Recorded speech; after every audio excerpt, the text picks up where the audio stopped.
welcome to Tizo Guitar. My name is Tyler Griffiths, and in this week's lesson, I'm going to be showing you how to play All to Me by Giveon. As always, tabs for this lesson and others will be available on my Patreon page, as well as some advice and resources for beginner and intermediate guitarists. I would love for you to check that out.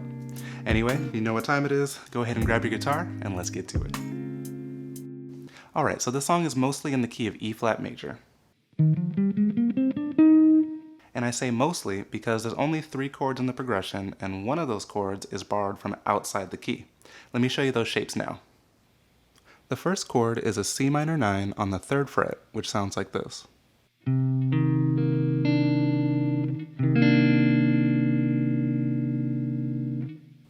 The second chord is an A flat major 7 on the 4th fret, which sounds like this.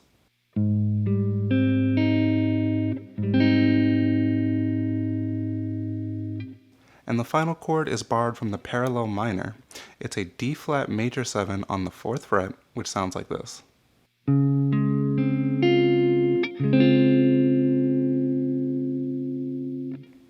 Now that we know all the chord shapes, the progression is super simple. All we're going to do is play each of the chords in the order that I showed them to you, but there are some slight nuances to the way I play it that I don't want you to miss, so let me show you what I'm doing.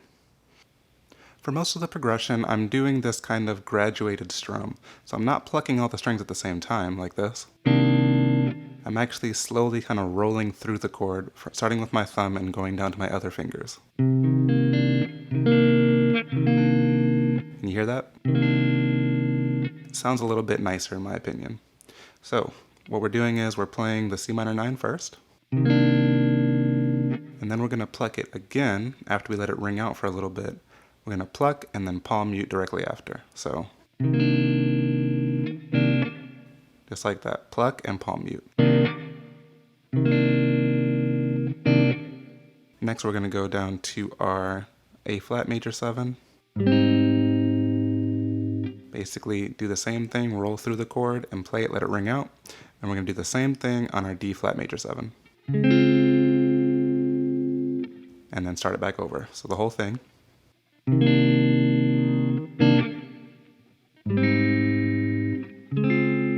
Oh, I almost forgot. So for that D flat major 7, what I'm doing is hammering on my pinky onto that, what would that be, the 6th fret of the B string. I'm hammering on from the 4th to the 6th fret using my pinky. So I'm starting that chord with my pinky lifted up first. So all together.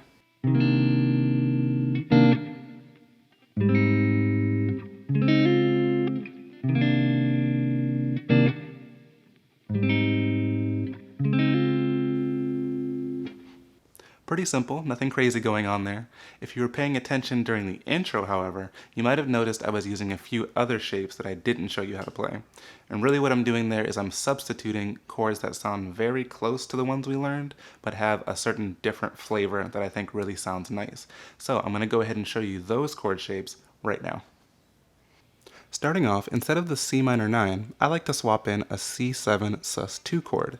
Sounds like this.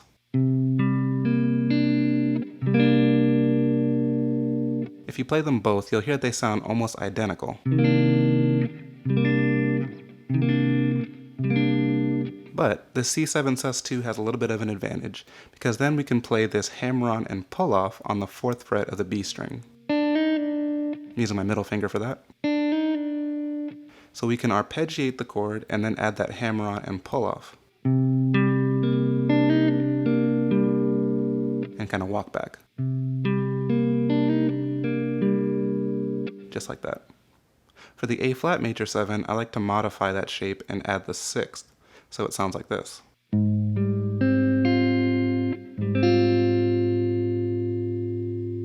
And I also changed the way I play this D flat major 7.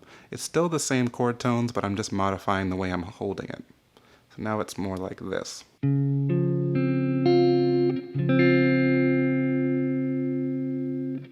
So, all together, with these new shapes.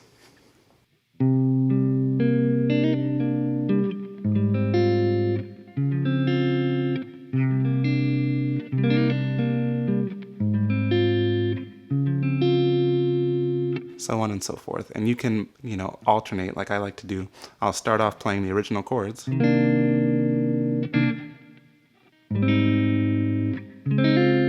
and then swap in.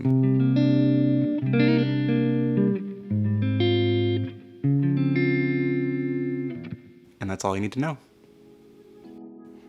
That's a wrap for this week's lesson. If you enjoyed the video, please don't forget to leave a like, subscribe, and click the bell so you know when a new video goes live.